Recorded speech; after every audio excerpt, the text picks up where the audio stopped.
This week on Channel 8 News, we look at the opening of Qdoba, a new art exhibit, and we dive deep on an art student here at Northwest. Your Channel 8 News starts right now.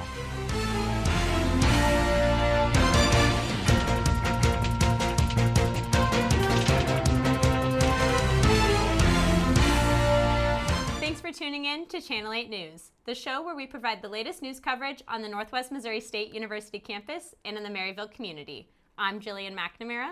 And I'm Nolan Lewandowski. Before we get into this week's stories, be sure to like, subscribe, and hit that notification bell for all the latest news and updates. The month of October is LGBTQ+ History Month. Throughout the month, the Office of Diversity and Inclusion held events to commemorate LGBTQ+ history. LGBTQ+ History Month started in 1994 to recognize gay, lesbian, and transgender history. Northwest will be holding different events throughout the month of October, including a movie screening of the movie Bros, an interactive friendship bracelet making activity, and more. In other news, we have an update on the dining hall. Qdoba has opened and students are very excited. Jacob Mustard reports on the opening. This past summer, Northwest Missouri State University entered into a contract with Qdoba Operations, LLC. This contract has brought some new food options to campus, and today we are covering the opening of Qdoba. Founded in 1995 in Denver, Colorado, Qdoba has 749 locations throughout 45 different states in the U.S., including one here right on campus. Qdoba replaces Zen in the second floor of the Union, giving a Mexican Eats restaurant's presence in a very popular location. They offer a good variety of food so you can enjoy a different meal each time you visit. Their fresh, authentic Mexican flavors are featured in fully customizable dishes. You can choose from nachos, burritos, tacos, quesadillas, and more. Yeah, I mean, you can either order a burrito, a bowl, or nachos, and then, off of that, you can base your entire order off of the separate menu items. It's all cooked to order, and then you have 20 options per menu item. The initial opening buzz around the restaurant has rivaled the lines that have been previously seen at Chick-fil-A, sometimes stretching out of the main door with everyone wanting to try the new restaurant. One of the initial issues with the new place is how early they close compared to other places on campus. Qdoba closes their doors at 7 p.m., effectively closing an hour earlier than Chick-fil-A and 3 hours before the Union closes. I think that if they did what Chick-fil-A did and stayed open until the Union downstairs closed, that would get through a lot of people's dinner, and then they wouldn't have to worry about cutting the line off in half, because by 8:30, 9 o'clock, everybody's done eating anyways. We were able to take a deeper dive and follow a student and their experience at Qdoba for a quick review. Today we're going to go try Qdoba. I haven't had it in 5 years, so we're going to go see what it's tasting like. To Qdoba. I got Qdoba Mexican Eats, you feel me? So with my order, I got the bowl, obviously, with steak, lettuce, shredded cheese, sour cream, fajita peppers. Is there rice in there? Yeah, it should be the lime rice that's in there. And yeah, I said black beans. And that's about it. So let's get into it. It's actually hitting. They might be competing with Chipotle, actually. It's actually not bad. Yeah.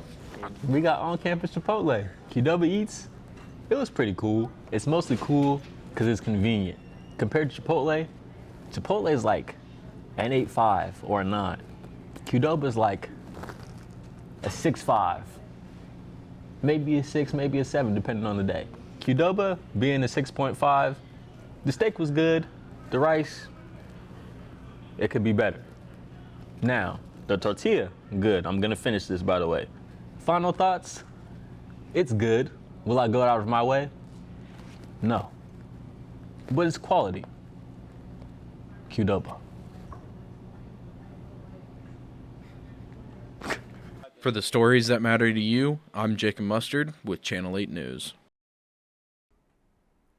The opening of Qdoba was so exciting to students that they are quickly running out of ingredients, making students upset.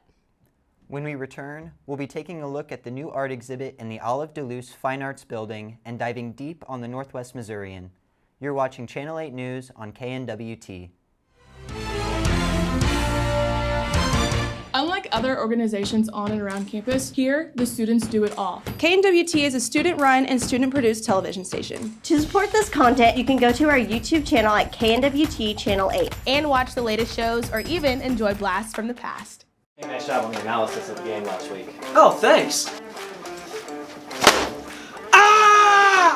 Come on, Jason, you're not a football player. Tosses it toward the end zone, pass cut, touchdown for Northwest Missouri State. It's Alexander coming up with a catch. Now that's a football player. Make sure you check out Bearcat Update every Monday at 6 on KNWT TV on YouTube. We got sports news, scores, behind the scenes, and anything to do with Northwest Missouri State University here in Titletown. Check us out.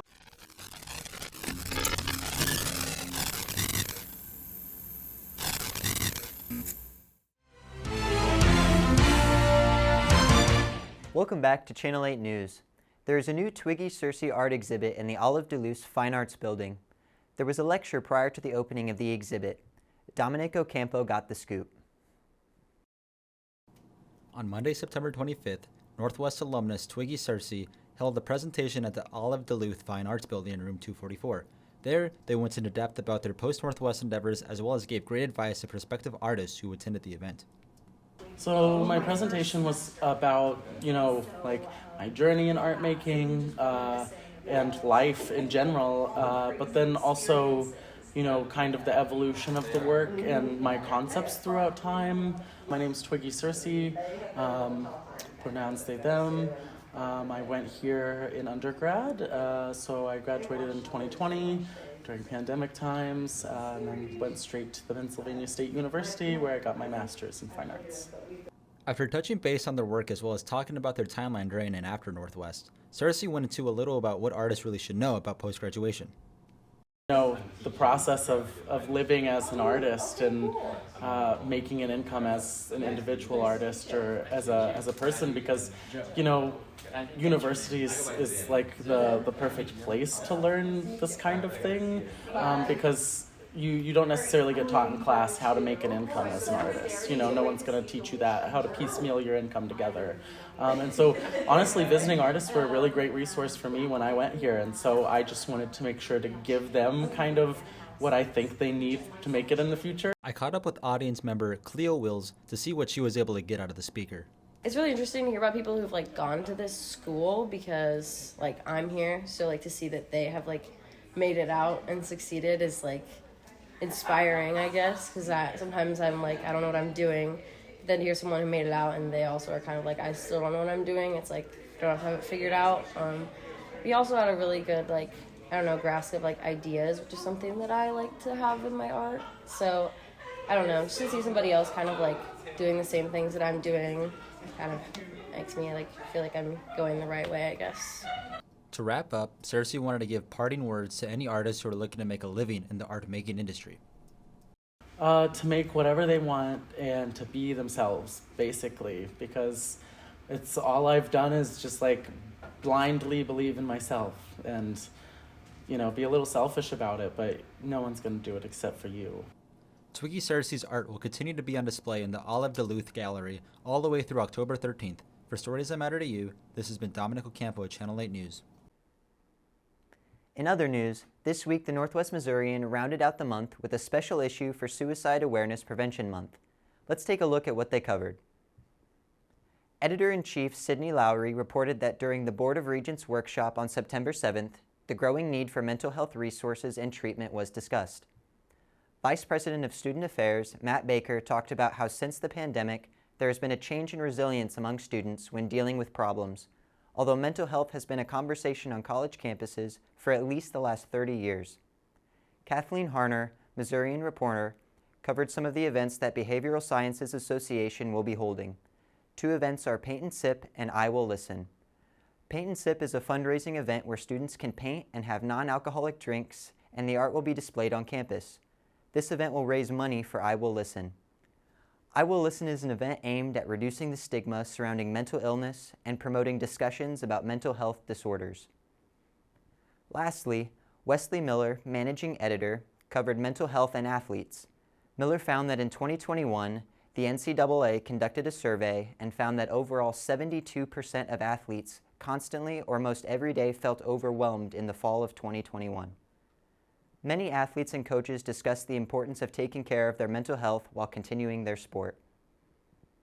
To check out more of these stories, visit nwmissourinews.com or pick up a Northwest Missourian at any of the boxes around campus.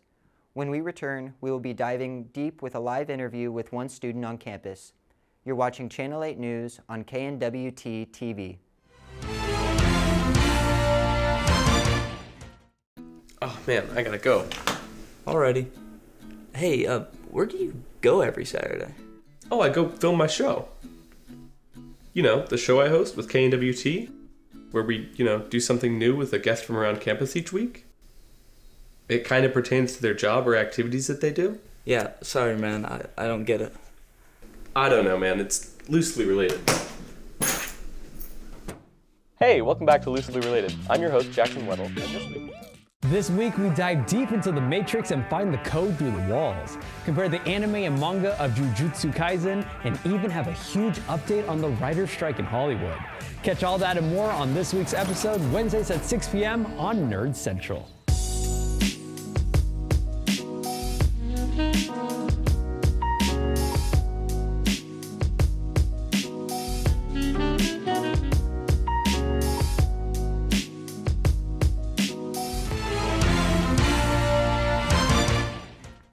Welcome back to Channel 8 News, the show for all things Northwest. I'm your host, Jillian Macnamara. I have Ritt Ramakrishnan with me today. Ritt is an international student from India studying studio art. Ritt has a very unique story as to how he got to where he is. So Ritt, what was it like being an international and art student during the pandemic in 2019? Well, firstly, as an international student, it was difficult because knowing that my family's all the way back home and I was in a situation where the campus was basically on lockdown, it was stressful because I had no immediate family here in the United States to go to. And there was a point when they actually evicted me from the on-campus housing. So I had to find housing off campus in order to accommodate myself. So it was scary, but I eventually settled down and, I think as an artist, even though the pandemic was a problem for the whole world, I think it was a time for me to actually be my most creative because I spent a lot of time at home and I was mostly, with idle mind. I didn't have a lot to do. Classes were all held online. So I found that time to actually go and explore the country. I did a lot of road trips. I went to Colorado. I went to the South and took a lot of photos for my inspiration, which eventually paved the way for my future art projects and coursework. So. What an incredibly inspiring kind of turn on kind of a more challenging situation for many. So tell me a little bit more kind of about your childhood, and I heard you kind of moved around a lot. Oh, yeah. So what was that like? So that was, as you can imagine, the idea of traveling and moving for a lot of people might sound enticing, maybe even a little bit romantic, but it does come with its downsides. I mean, the way that it worked for me was I would stay in a country for 3 years, but no more, and then I'd move to a different country. And this meant changing not only people, friends, but also cultures and even schooling systems. So there was a lot of I guess, feeling alienated, feeling even a little bit out of place when you go to a different part of the world. But it also allowed me to experience a lot of different people, cultures, languages. It gave me a really kind of diverse worldview, which I think kind of helped to make me become who I am today. So I think it was an invaluable experience. Awesome. I would definitely agree with that. As someone who lived in one place forever, definitely a different life take. So what influenced you to choose Northwest's art program in particular, and what or who has kind of given you a reason to want to stay? So I chose the Northwest art program mostly because it's a very close-knit community here. It's a small town, and the college, at least for, I think, for as far as international students go, it's very affordable. And for someone that's coming from abroad, I think this college really did offer, it ticked all the boxes for me. Small town, close-knit community, faculty that I could easily get to know and develop relations with, and I think that really helped me kind of feel at home. And I would, in a heartbeat, choose Northwest over any college because of the fact that you can form those deep, meaningful connections with people and faculty. Oh, that's awesome to hear. That's definitely why I chose Northwest, and I'm sure why a lot of our viewers did as well. Awesome, thank you. So you talked a little bit about your internship. So what does it feel like to have your work presented to a larger audience, either there or anywhere on campus? So it's a little bit daunting at first because, you know, especially for someone who works mostly independently, I don't do a lot of exhibitions and stuff. It can be a little bit scary to know that there's going to be a lot of people because, you know, you feel like you're being judged for your work, and work that means something, like work that means a lot to you might not mean much to other people. So there's obviously that kind of disconnect between how you feel about your work and how other people feel about your work. So I think at first it was a scary experience. The first exhibition I had was over in the Mosaic Medical Health Center in Nottoway County, and it was called the Art of Healing Galleries. And one of my faculty members actually convinced me to present my work there. I was quite hesitant, but after presenting, I noticed that there was a lot of positive feedback, and that really kind of, I think, it really reinforced the fact that I shouldn't be so afraid to present work. And I encourage everybody, every other aspiring artist to also present their work as much as they possibly can. So what bigger opportunities have become available to you because you came to Northwest over somewhere else? So I think first and foremost, one of the major opportunities that I kind of discovered was being able to participate with the project on behalf of the printery house that works for the Conception Abbey here in town. So that allows me to not only express my creativity, but also get a lot of useful work experience because I'm currently interning as an illustrator for them. So it's helping me for my future after I graduate. Having this type of work experience, I think, is such an invaluable resource for any aspiring artist. I would definitely agree. That is incredible. What a cool opportunity. And then to kind of wrap us up, what advice do you have for any other artist out there? Young, old, new, veterans, anyone? I would say definitely make connections. I think the hardest thing for me personally was that I didn't have a lot of connections when I first came to Northwest. I was a little bit like shy, a little bit introverted, and that kind of, I think, deterred my ability to be creative. And it was after I made those connections that I found, you know, that I was able to be more creative and also to be comforted in knowing that there's more like-minded individuals just like me on campus. I didn't feel so alone in, you know, doing what I was doing.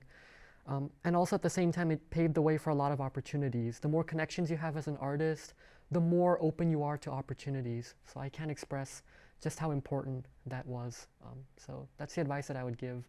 And don't shy away from exhibitions because exhibitions are a great way to gain recognition as an artist, and gaining recognition is really important. So. All right. Well, Bearcats, Ritt says to be brave, put yourself out there, and make connections with other people. So that's all the time we have for Ritt, and that's all the time we have for Channel 8 News. Back to you in the studio. Thanks, Jillian. We also want to hear from you. So leave a comment below if you know of someone making a difference here at Northwest. And be sure to like, subscribe, and hit that notification bell for all the latest news and updates, as well as other content on our YouTube page at KNWT TV. For the stories that matter to you, this has been Channel 8 News. Thank you for watching.